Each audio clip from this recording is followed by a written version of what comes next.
నా జీవితాన్ని నేను కూడా సరిదిద్దుకోవాలి కదా. దాన్నొక సరైన మార్గంలో నడిపించుకోవాలి కదా డాడీ. తారక్ సార్, మిమ్మల్ని బాధ పెట్టాలని కానీ మీ అభిమానాన్ని ఎగతాళి చేయాలని కానీ నా మనసులో లేదు. కేవలం మీ సంతోషం కోసం, మీరు స్వేచ్ఛతో కొత్తగా మొదలు పెట్టబోయే జీవితం కోసం నేను ఈ నిర్ణయం తీసుకోవాల్సి వస్తుంది. నన్ను క్షమించండి.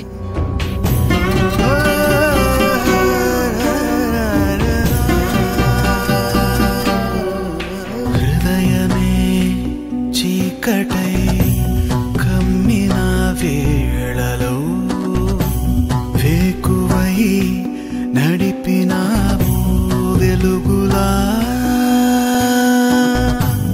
ఉడమిలా నీవేనా యాతనే మోసవో. ఉదయ సంధ్యల నడుమా నీవే మౌన త్యాగానివో.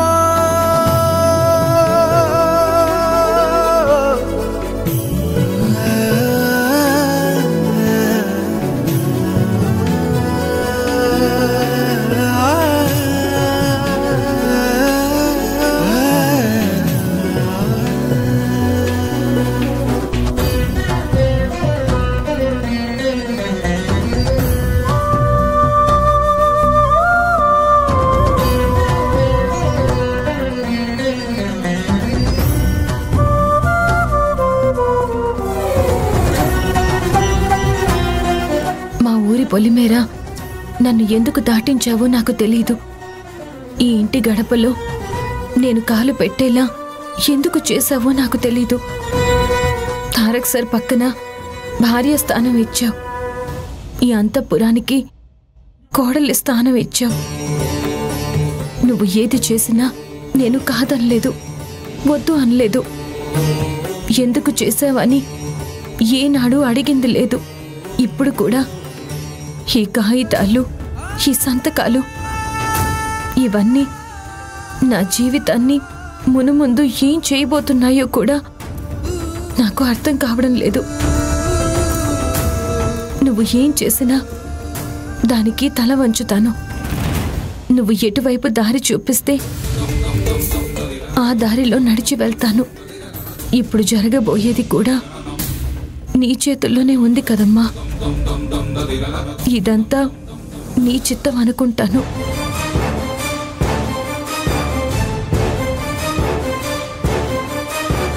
ఏంటమ్మా ఇది?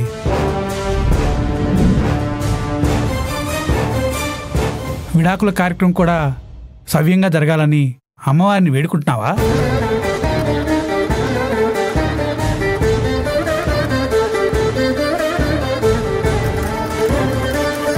శుభకార్యం బాగా జరగాలని అమ్మవారికి దండం పెట్టుకుంటారు. నువ్వు అశుభకార్యం కూడా గొప్పగా జరగాలని వేడుకుంటున్నావా? శుభమో అశుభమో ఏది జరిగినా ఆ అమ్మవారి ఆజ్ఞతోనే జరుగుతుంది కదన్నా. నా జీవితం మొదలుపెట్టిందే ఆవిడ, మలిచింది ఆవిడ, ముగింపు కూడా ఆవిడ చేతుల్లోనే. ఈ మధ్యలో జరిగే ఈ విడాకులు కూడా ఆవిడే నిర్ణయించుంటుంది కదా. అందుకే ఏం జరిగినా నీదే భారవని ఆ అమ్మవారిని వేడుకుంటున్నాను. నువ్వు వేడుకోవాల్సింది అమ్మవారిని కాదమ్మా, నీ అంతరంగాన్ని. ఇప్పుడు నిన్ను ఓ గట్టుకు చేర్చాల్సింది అమ్మవారి కాదమ్మా, నీ అంతరాత్మ. ఒకసారి నీ జీవితం గురించి నువ్వు ఆలోచించు. నీ భవిష్యత్తు గురించి నువ్వు ఆలోచించు. నీ అంతరాత్మే నీకు చెప్తుంది నువ్వు చిన్నయ్య గారి భార్యగా, ఈ ఇంటి కోడలుగా శాశ్వతంగా ఉండిపోవాలని. ఇంతవరకు వచ్చాక అది సాధ్యమయ్యే పని కాదన్నా. అసాధ్యమని అనుకుంటున్నావు కాబట్టే అడుగు వేయడానికి ఆలోచిస్తున్నావు. సాధ్యమని ఒక్కసారి అనుకోమా, ఖచ్చితంగా అది సాధ్యమవుతుంది. అందరూ ఇప్పుడు కోరుకునేది నేను విడాకులు ఇవ్వాలని. వాళ్లకు వ్యతిరేకంగా నేను ఏదీ చేయలేను. నువ్వు విడాకులు ఇవ్వనంత మాత్రాన అది అందరికీ వ్యతిరేకంగా చేసినట్టు కాదు.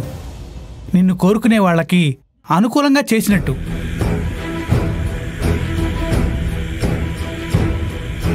ఏమో అన్నా, నేను ఈ కాగితాల మీద చేసిన సంతకాలే తారక్ సర్కి గొప్ప జీవితాన్ని అందిస్తాయేమో అనిపిస్తుంది.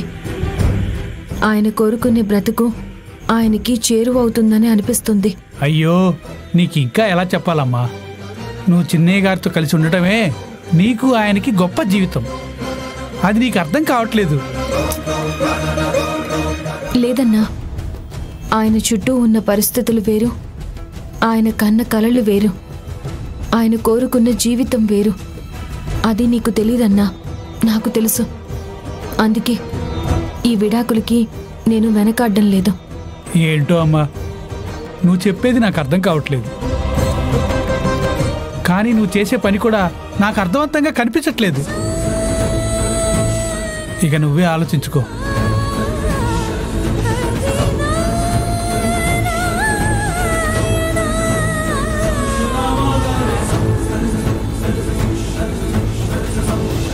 అయిపోయిందిరా, అంతా అయిపోయింది. ఏదో ఘనకార్యం చేయాలని గుండె నిబ్బరం చేసుకుని దిగాను. ఆ ఘనకార్యం కాస్త ఇప్పుడు శని కార్యం అయింది. కంగారు పడకరా, దీనికి ఏదైనా సొల్యూషన్ ఆలోచిద్దాం. రే ఇంకా ఆలోచించడానికి, ఆగి చూడ్డానికి ఇక్కడ ఏమీ లేదురా. నీలవేణి విడాకుల కాగితాల మీద సంతకాలు చేయడానికి సిద్ధపడిపోయింది. తను సంతకాలు చేసేస్తే మనం చూస్తూ ఊరుకుంటామా? ఊరుకోక ఏం చేస్తాం? ఎందుకు చేసావని నిలదీస్తావా? చేయడం పద్ధతి కాదు అని బుజ్జగించి చెప్తావా? ఆ స్టేజ్లన్నీ దాటిపోయాయిరా. అయినా నీలివేణి అంత త్వరగా ఎలా ఒప్పుకుంటుంది? నీతో సన్నిహితంగా ఉండకపోయినా తనకి పెళ్లి మీద గౌరవం ఉంది, తన మెడలో ఉన్న తాళి మీద మర్యాద ఉంది. అవన్నీ పక్కన పెట్టి ఆ కాగితాల మీద సంతకాలు చేస్తుందంటే ఎందుకో నాకు అర్థం కావడం లేదు. రే చూడు, నీలవేణికి పెళ్లి మీద గౌరవం ఉందని మనం అనుకుంటే సరిపోదు. ఆ గౌరవం ఉండి ఉంటే సంతకాలు చేయను అని అందరి ముఖాల మీద చెప్పేది. అలా చెప్పకుండా సిగ్నేచర్స్ చేసుకొస్తానని పేపర్స్ పట్టుకుని వెళ్ళిపోయింది. తారక్, అప్పుడే ఇంకేమీ అయిపోలేదురా. ఆ కాగితాల మీద నువ్వు కూడా సంతకాలు చేస్తేనే కదా అది చెల్లేది. రే నువ్వు చెప్పు, ఇప్పుడు నేను సంతకాలు చేయకుండా ఉండే పరిస్థితిలో ఉన్నానా?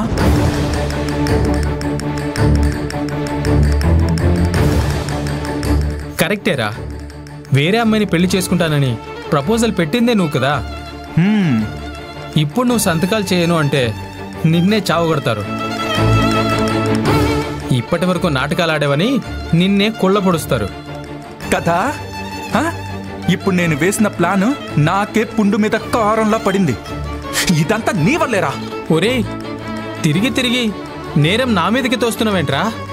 మరి లేకపోతే నేనెలా చెత్త ప్లాన్లు వేస్తూ ఉంటే వద్దురా, తప్పురా అని నువ్వు ఆపాలి కదా. ఆపాల్సింది పోయి సరేరా, చెయ్యరా అని ఎంకరేజ్ చేశావు. ఇప్పుడు చూడు, నా పని ఇంకులేని పెన్నులా, టెంకలేని పండులా అయింది.